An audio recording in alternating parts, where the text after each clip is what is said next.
Internacional del Trabajo, derecho del trabajo, la regulación del trabajo precario, la condición de las mujeres en el trabajo, el derecho social y del trabajo en las Américas, cuestiones de migración internacionales y los derechos económicos y sociales de las personas. Pues tiene una larga tradición,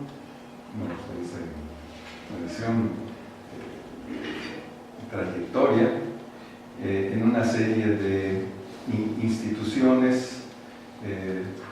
Ha sido jurista, ha sido litigante en cuestiones laborales y forma parte de una serie de asociaciones vinculados a las cuestiones laborales, ¿no? En cuanto al trabajo, etcétera, etcétera. Sobre biología, la salud, la sociedad y el ambiente. Y por otra parte forma parte del comité científico del Centro de Investigación Interuniversitaria sobre la mundialización y el trabajo. Mesa sobre la investigación sobre la metodología e epistemología de la investigación. Investigación con grupos comunitarios y sindicatos y todo eso. Y bueno, en fin, todas estas actividades de investigación y de digamos, de militancia profesional, ¿verdad?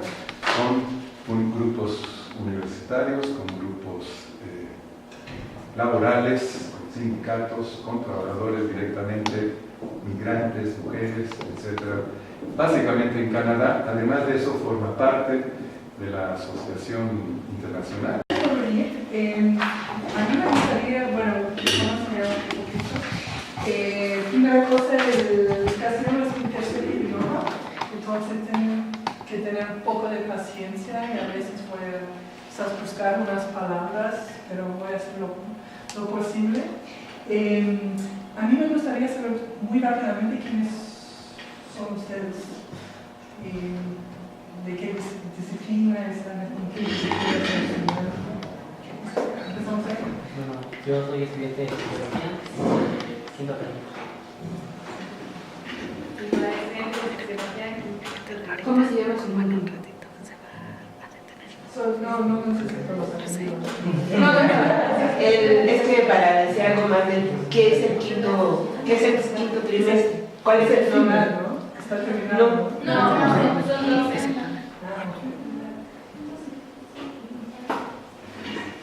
Soy Mónica, soy estudiante de quinto trimestre de psicología y el módulo de estructura de la sociedad contemporánea.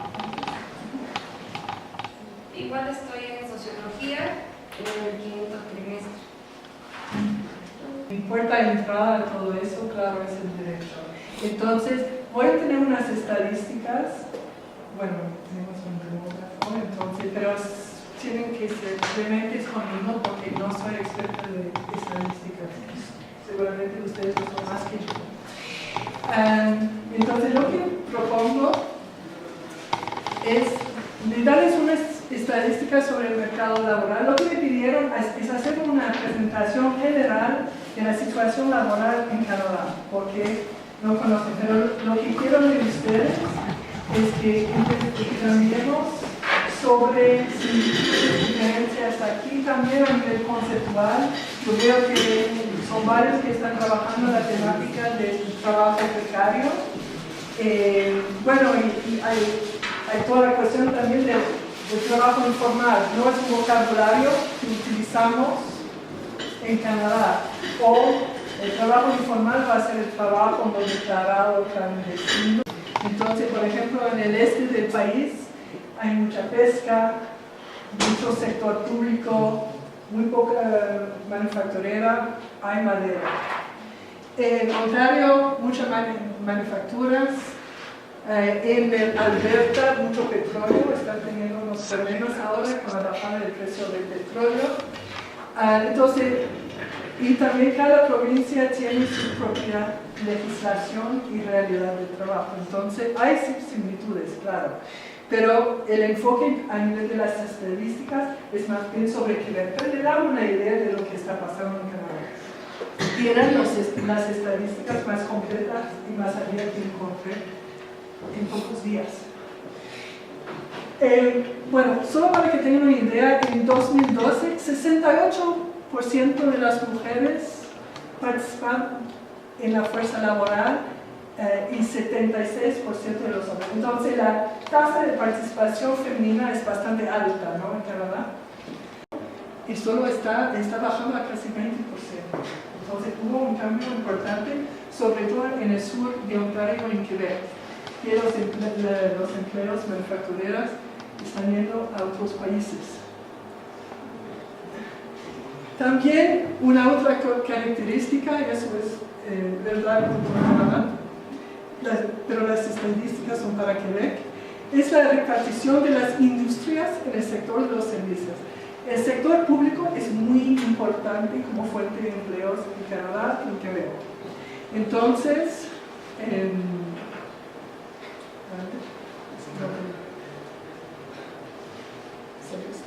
eso.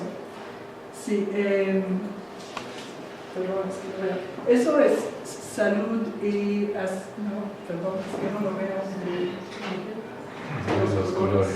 Sí, eso, perdón. Sí, el más oscuro es el comercio, que representa en el 2003 20%. 7% es la administración pública. A nivel de los bienes, el sector de los bienes, eso es el sector manufacturero. Entonces, en 2003 estamos a 68% de los empleos en el sector de bienes y hoy en día estamos a 56%. En 10 años, 12%. Entonces, se ve que estamos perdiendo mucho. Aquí dice servicios públicos, que también es otro grande, 30%. ¿Qué es servicio público? No es el sector público, son los servicios como la electricidad, gas natural para la calefacción, hogares y frío, etc. Y la construcción también, 4% más o menos. Y solo 10% el sector primario. Eso sorprende un poco, porque yo creo que todo el mundo tiene la idea que en Canadá todo el mundo está cortando madera y cazando. Tiene muy pocos ingresos. Y eso está subiendo a nivel estadístico. Entonces, un poco el retrato. No sé si tienen preguntas sobre eso. ¿Está claro? Sí. Y en México no parece para nada, ¿no? No, todo diferente. Todo es diferente. Me van a contar. Todo diferente. Finalmente, el trabajo a tiempo parcial es cuestión de mujeres. Eso es coincidente. Entonces, en 2013, 65% de los que trabajan a tiempo parcial son mujeres. Y dicen, bueno, es normal, van a cuidar a los niños, no quieren trabajar a tiempo completo y todo el resto, ¿no? Entonces, bueno, tenemos unas estadísticas recientes sobre por qué la gente trabaja a tiempo parcial. Ha bajado un poco, pero 24% es involuntario. Eso quiere decir que no pueden encontrar un trabajo a tiempo completo, ¿no? Otras razones no sabemos qué. Dicen, no, la gente que trabaja a tiempo parcial son los estudiantes. En Canadá los estudiantes trabajan mucho para pagar sus estudios. Incluso si es público, se cuesta bastante caro. Entonces, 35% son estudiantes. Y es por eso que trabajan a tiempo parcial. Y la razón para cuidar a los niños es 5% que dan esa razón. Entonces, podemos demistificar un poco esa idea, ¿no? Y bueno, es por la persona que eligió hacerlo, bueno, es 27%. Entonces, tendría que ver las preguntas de la encuesta, pero yo creo que es interesante ver que no tanto es por elección propia. Pero también está la situación demográfica. Sí. Las mujeres en Canadá tienen fecundidad muy baja, tienen un poquito más de un niño, casi dos. Entonces, pues sí, la mayoría trabaja porque no tiene un problema de presión demográfica y estar cuidando a muchos niños. Sí. Ahí está, porque eso es del choix personal, elección propia. Uno tiene que ver, estoy de acuerdo con usted, y otra cosa es que tenemos desde hace 97 un sistema de guardería universal a costo muy bajo, muy importante. Entonces, si miramos las estadísticas, digamos, de 1993, creo que sería mucho más alto, ¿no? Que ahora está a $7 el día. El dólar es 10 por 1, entonces 10 pesos, un dólar canadiense, más o menos para simplificar la cosa, que es muy bajo. Si no, está entre 35 y $45 al día para cuidar a un niño. Entonces eso yo creo ha impactado bastante. Pero aquí en choix personal, elección propia, toda la gente, hay muchas estadísticas que están saliendo sobre eso, es el envejecimiento de la población y las personas que están cuidando a sus padres y a sus abuelos. Y eso yo creo se tendría que hay mucho sentido aquí. O sea, aumenta el número de ancianos, digamos, que dependen de sus familias, de la mujer. Sí, claro. Aumenta. O Sí, sea, el porque, sistema público... bueno, el sistema público da un poco de apoyo a domicilio, pero hay toda una política para que la gente de edad, la gente que está en situación con discapacidad, que se queda en la casa y que no está en institución, que está bien, ¿no? Pero no dan mucho subsidio y es difícil. Pues sí, porque si no hay una protección a la trabajadora embarazada, eso contradice la política de aumento de la fecundidad. Entonces, claro, hay una contradicción entre querer elevar la fecundidad y no pasar leyes y ser estrictos con los empresarios para que no despidan a las mujeres embarazadas. hay una muy buena protección en la ley. Está completamente prohibido despedir a una mujer embarazada, es que no se hace, pero en los hechos pasa, ¿no?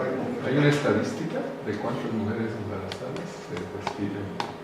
En Quebec hay unas estadísticas de lo que se llama la Comisión de la Norma del Trabajo, que es la agencia gubernamental que recibe las quejas, las demandas cuando hay un despido, ¿no? O otras represalias.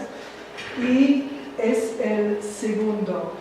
Tenemos protección, no se puede despedir a alguien que está enfermo bajo unas condiciones.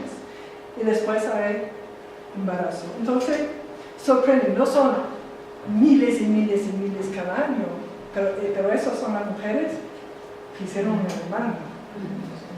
Y son pocas, ¿no? Entonces, ¿estadísticas cuántas? No, pero tenemos unos indicadores que es todavía un problema en nuestra sociedad. Ya veo el tiempo que está. Tengo hasta... Pues, ¿no? Hasta que el cuerpo aguante. Bueno, entonces no voy a hablar más de las leyes, pero si tienen preguntas, claro, es mi área de predilección, de mucho placer, yo te puedo hablar durante horas. Voy a hablar un poco de la sindicalización en marco normativo de la sindicalización. Entonces, eso no sé si todo el mundo, los sindicatos, la gente que les trajo el fin de semana, ¿no? No sé si conocen. Claro. Sí, es uno de los slogans, ¿no? del movimiento obrero. Está bien ese sí, porque a veces se nos olvida, hay mucho antisindicalismo, ¿no es cierto? En Canadá es tremendo, ¿no? Y ahora están haciendo campañas, no pero otras campañas, para que la gente se dé cuenta cuánto se ganó por el sindicalismo, ¿no? Hay ataques por todos lados. Entonces, aquí los quieren mucho. Van de la mano. Entonces, los derechos sindicales en Canadá. Entonces, el modelo es canadiense y el modelo viene del Wagner Act de los Estados Unidos, con unas diferencias, pero lo esencial del modelo es eso. Me explico. Bueno, la sindicalización es a nivel de la empresa Hay unas excepciones, pero es a nivel de la empresa. Entonces, cuando veíamos que la pequeña empresa y la mediana empresa lo unían, dificilísimo hacer un sindicato en empresas pequeñas, ¿no? La negociación. ¿Por qué difícil? Porque el empleador está ahí. Y la solidaridad entre trabajadores es mucho más fácil romper la solidaridad cuando hay relaciones más casi familiares con los gerentes, el propietario de la compañía y todo eso, entonces es más difícil. Y tengo una estadística y lo va a ver que la presencia sindical es mucho menos en la pequeña empresa.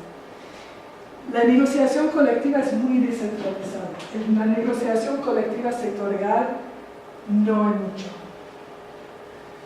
Entonces, haces tu sindicato y después tienes que negociar tu convenio colectivo para la empresa.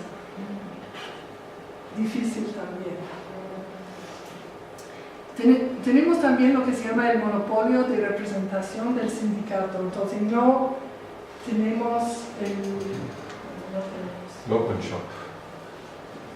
Sí, no es bueno, hay críticas porque no es el pluralismo sindical como se ve en muchos países. Entonces entra un sindicato y tiene el monopolio para representar ese grupo de trabajadores.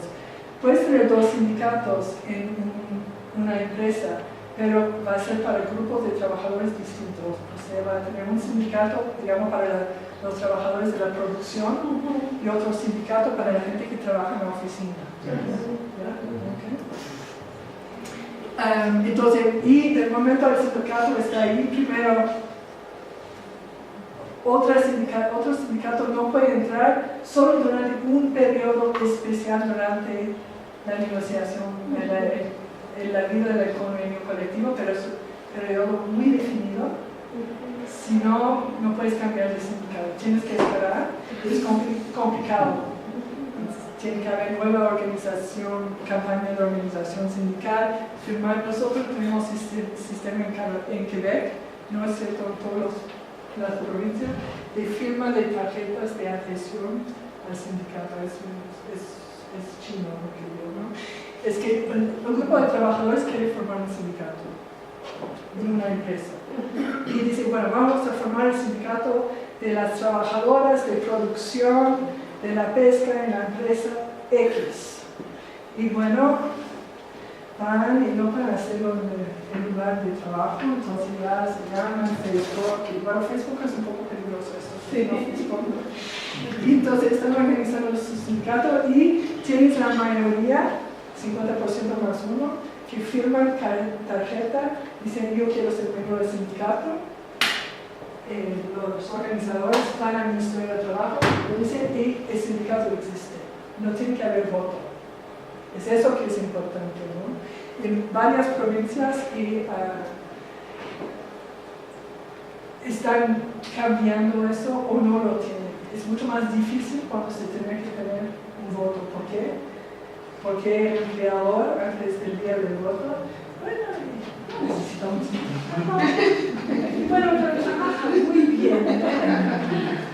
¿Y qué no de salario? Entonces va a trabajar un despido.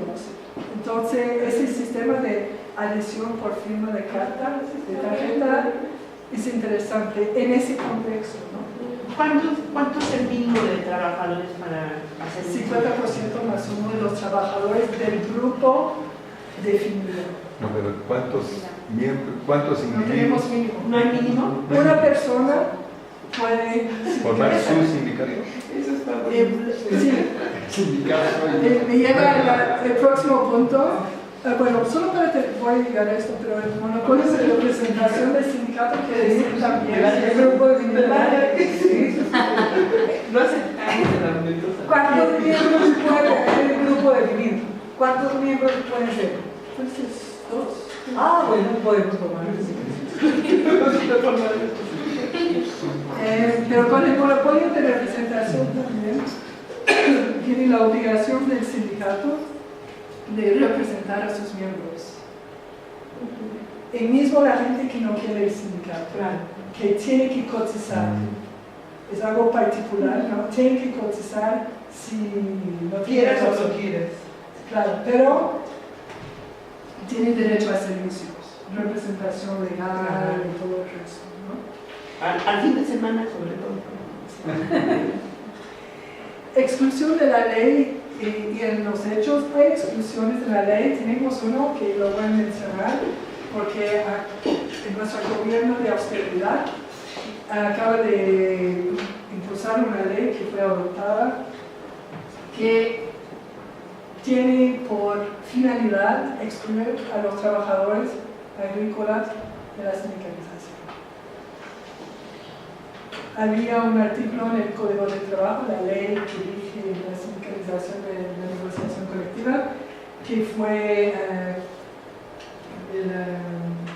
un acuerdo sino que era en contra de la libertad sindical, y adoptaron otra ley. Vamos a ver si van a llevarlo otra vez durante la corte por inconstitucionalidad, pero al final excluye a los trabajadores agrícolas temporales, porque dice que si no tiene todo el año más de tantos trabajadores, está excluido de la posibilidad de tener un sindicato y la negociación colectiva como todos los otros trabajadores. Eso no quiere decir que no pueden formar su propia asociación, y el empleador tiene que escuchar sus demandas. No tiene que negociar, tiene que escuchar las demandas, no es lo mismo, ¿no? Es una exclusión en la ley Quebec, pero hay varias provincias canadienses, Alberta entre otros, que excluyen de la ley sobre la sindicalización y negociación colectiva los trabajadores agrícolas. Y lo menciono porque ahora hay muchos que vienen de América Central y de México, y también del Caribe, miles, porque ya la gente no quiere hacer esto. ¿Los atípicos están incluidos en la ley? Sí. ¿Los trabajadores atípicos? ¿Los cuentapropistas? No, las cuentas propistas no. Tienes que ser un asalariado para entrar en el régimen general de sindicalización y negociación colectiva. Tenemos unos ejemplos en Quebec y otros lugares también de régimen especial para cuentapropistas en ciertos sectores, pero es una lógica sectorial. Entonces, esas mujeres que cuidan niños en su casa tienen un régimen especial que incluye la obligación del empleador. ¿Quién es el empleador? Es el Estado, porque el Estado subsidia, ¿no?, por la mayor parte de su ingreso, ¿no es cierto? Entonces, sabes con quién negociar. Es el problema muchas veces con el cuentapropista. Es un ejemplo. Pero perdieron todos los derechos mínimos, del salario mínimo y todo eso, y entonces tienen que negociar para llegar a lo que los otros trabajadores ya tienen, a nivel de las vacaciones, de feriados y todo. Pero hay ese régimen que es especial para ellas. Hay otro para los artistas. Artistas a cuenta propia. Si trabajan para una compañía y son artistas, son asalariados y entran en el régimen general, y ahí se negocia con los productores. ¿Profesionistas? Los dentistas. Sí, pero no es autónomos, ¿no? Profesionistas autónomos. Sí, hay unos, pero no con las mismas garantías. Son más bien es un marco de asociación, como masoterapeutas. Algunas así. Y después tienes las asociaciones profesionales que en los hechos negocian sus condiciones de trabajo. El Colegio de Abogados en Canadá es obligatorio. Y entonces negociamos las tarifas para la ayuda jurídica, la asistencia jurídica, y también cuánto se paga, los costos de la corte y todo el resto. Los médicos es un sistema de salud público y los médicos tienen mucho poder. Hay una guerra entre el ministro de la Salud ahorita y los médicos, generalistas como especialistas en la guerra sobre cuánto es su sueldo, porque es el Estado que paga. Bueno, y ganan buenos salarios, ¿no?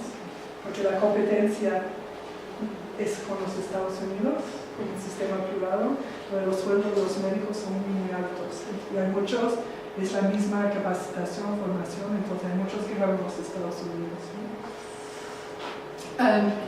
Claro, la exclusión y los hechos, bueno, la persona que se quiere sentirse solo, entonces pienso a la trabajadora en casa particular que quiere tener su propio sindicato, está bien, pero no tiene poder de negociación con su empleador, entonces es un poco teórico, ¿no? Poder hacer su propio sindicato. Derecho de huelga, yo sé que a los mexicanos les gusta mucho eso sobre el derecho de huelga. No porque hay mucha huelga aquí, pero no entienden nuestro derecho de huelga. Nosotros solo se puede hacer la huelga cuando hay negociación colectiva. No podemos hacer huelga de solidaridad, no podemos hacer huelga social, es considerado una huelga ilegal. Con multas, puede haber cárcel y despidos. ¿Sí? Bueno, aquí existe de dicho, pero de hecho, muy rara vez en la historia, huelgas por solidaridad, aunque se supone que sí existen, muy pocos sindicatos lo llevan a cabo y como sector para negociar un aumento salarial general, teóricamente existe, pero prácticamente a la hora de irse ya a la huelga, no es posible. Entonces, si queríamos, no sé, yo tengo un sindicato de profesores de mi universidad y ahora el ministro de la Educación está haciendo, bueno, es el gobierno de la austeridad, entonces han cortado las universidades también. Entonces, y nosotros estamos en negociación colectiva y otras universidades también. No podríamos meternos todos juntos para hacer una huelga general de los profesores de la Universidad de Quebec. Sería huelga ilegal. Es bastante burocrático, ¿no? Tienes que dar un aviso y todo el resto, y es solo durante el periodo de negociación colectiva, mientras que el convenio colectivo está abierto para negociación. No se va a hacer la huelga si hay problemas de salud en el trabajo. No puede ser, nosotros hacemos la huelga, tiene que reparar la maquinaria, no se puede, es ilegal. Pues yo creo que aquí no les faltan de hacerlo ilegal. ¿No? O sea, además de que no se opera, poco a poco la tendencia va a ser esa, porque ya en lo que pasa pasando con los profesores de romper la federación y pararles por estado, ¿no? Ya va apuntando a disminuir el poder de la negociación colectiva a nivel general, ¿no? Por ejemplo, hay sectores abiertamente excluidos, sectores que el gobierno considera estratégicos. Por ejemplo, aviación, electricidad, policía. Policía tiene el derecho de eso. Y la Corte Suprema justamente hace 2 semanas hizo una falla muy importante sobre el derecho de la RCMP, no sé, bueno, imagen Canadá, hay un caballo vestido de rojo, ¿no? Eso es el Policía montada. la Policía Montada de Canadá, Real de Canadá. Ganaron el derecho de tener un sindicato como todo el mundo. Era la última fuerza de policía que no tenía el derecho. No tiene el derecho de huelga, pero tiene el derecho de hacer un sindicato de negociación colectiva y pueden ser medio de presión que no sea la huelga. Entonces, a ver, van a poner sus blue jeans en vez de poner su uniforme, por ejemplo. Para hacer presión. ¿El ejército? El ejército no. No tiene derecho de organización sindical ni nada. Tienen sus asociaciones para negociar, pero no tienen que ver. La verdad es que tengo tan poco que ver con el ejército, pero no creo, porque es federal el ejército. Sí. No, pero no es cierto que tienen asociación derecho de asociación, pero no tendré evidentemente el derecho de huelga. Y la negociación colectiva, hay negociación, pero no es el mismo régimen que el régimen general para todos los trabajadores.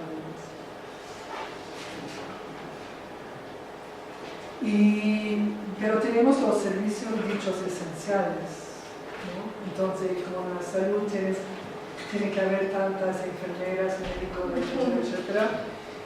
Eso sí, pero no es para impedir la huelga, tienes que dar un servicio mínimo. Pero en la salud comprenderán que eso quiere decir que casi el 100% de los empleados están ahí porque están cuidando a personas, ¿no? Ahora, este viernes, la primera cosa que voy a hacer es voy a ir sobre internet porque va a decidir si el derecho de huelga está protegido por la Constitución. Ahorita no lo es. No está protegido. Entonces vamos a ver este viernes. El hecho de formar un sindicato lo es.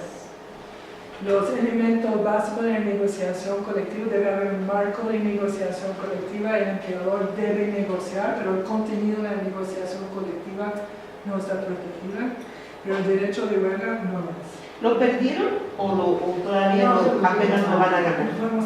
Bueno, pero antes en la historia sí hubo algún momento que estuvo protegido el derecho de huelga, apenas se va a acceder. Nuestra Constitución es donde dice toda persona tiene la libertad de asociación. Es lo único que dice, pero ¿qué quiere decir eso?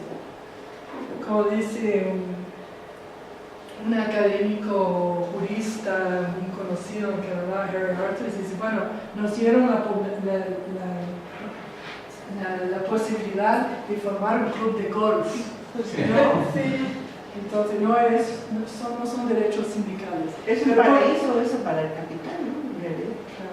Pero ahora entonces tenemos derecho de formar un sindicato, está protegido ahora constitucionalmente por la interpretación de la noción de libertad de asociación, de negociación colectiva, y el último es derecho de huelga.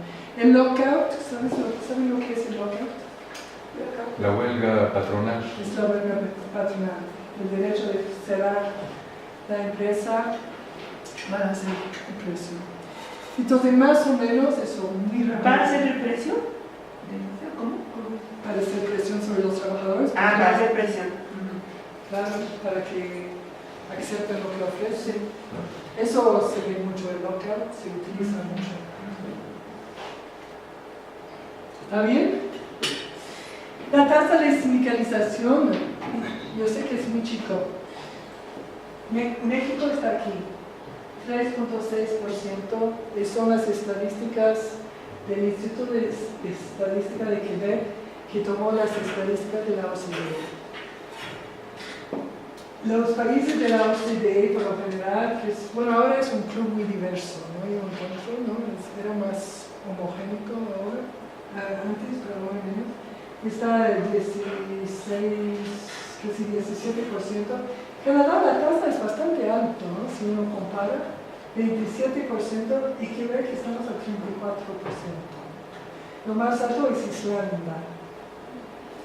Islanda, Finlandia, Suecia, Dinamarca, Noruega, Bélgica.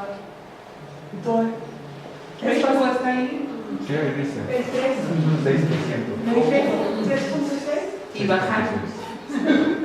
3.6. Pero ha habido un proceso de desindicalización. Bueno, esto es 1997 a 2003.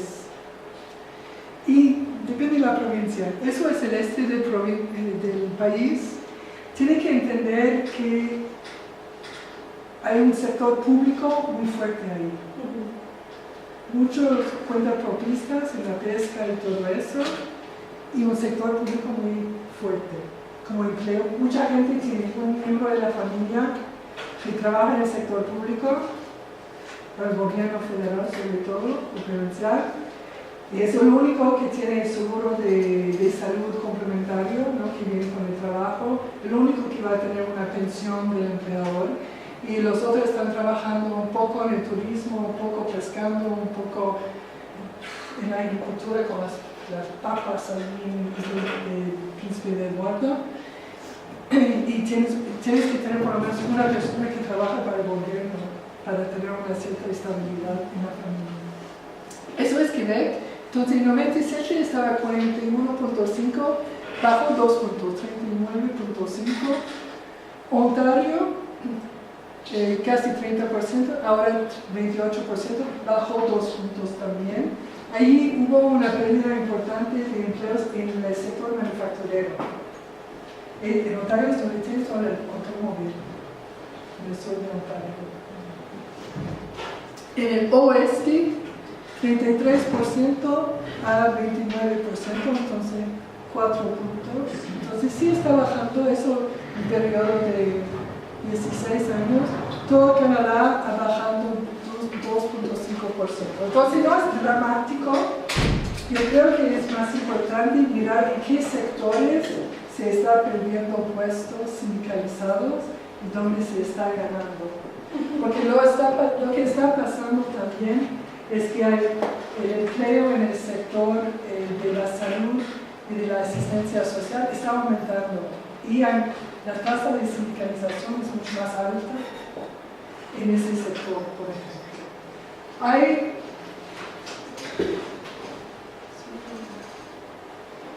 Entonces, de administración pública, entonces eso es administración del Estado, municipal, provincial, federal, está a 80.5% de sindicatos.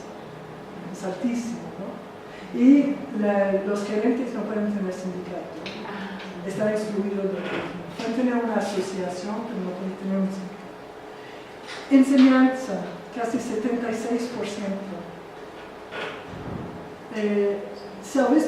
Servicios públicos, eso es luz, gas, etc. No necesariamente el sector público, pero bien sindicalizado es 71%. Salud y asistencia social, 63%. Entonces, y tienes muchas mujeres aquí en la enseñanza y en la salud. Construcción también.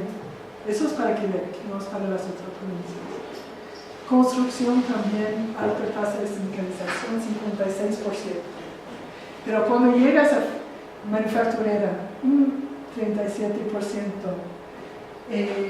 Restauración, ni siquiera 10%. Restauración son restaurantes, ¿no? Sí, y hoteles. Sí. Y todo lo que es finanzas, seguro, inmobiliario y todo eso, 23%. Mucho más bajo, ¿no?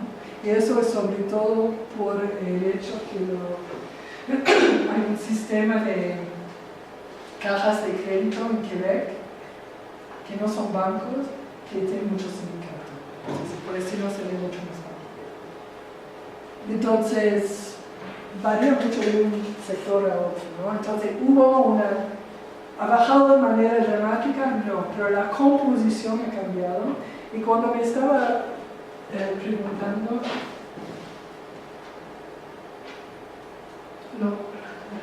los atípicos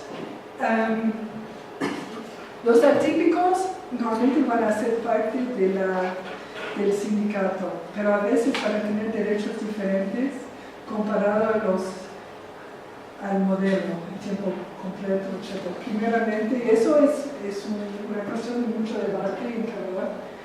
Primero, es una cuestión de democracia sindical. ¿Quién va a las reuniones sindicales para votar sobre el convenio colectivo? Es la gente que trabaja a tiempo completo, que tiene lazos más fuertes con la empresa y con los colegas, ¿no? No estoy diciendo que los sindicatos no son democráticos, es solo un hecho de participación, ¿no? Sindical. Y se negocia a veces derechos distintos para los trabajadores que son periféricos, los que están a tiempo parcial, ocasional, etc. para preservar sus derechos, que es normal en periodo de austeridad, no es una crítica, es un hecho, ¿no? Entonces sí están cubiertos, pero a veces hay disparidades dentro del convenio colectivo mismo a nivel salario, a nivel del acceso a la permanencia y el trabajo permanente. Podría dar ejemplos si me interesa. Entonces lo que vemos en la pequeña empresa, estamos hablando de una tasa de sindicalización, estamos en 2013, de ni siquiera 20%. Ha subido un poco, de 16% a 19%, ha subido, pero ha bajado en la empresa mediana, y ha bajado en la empresa de 100 a 500 empleados. En el sector público está bastante estable, está bajando en el sector privado. 3 puntos.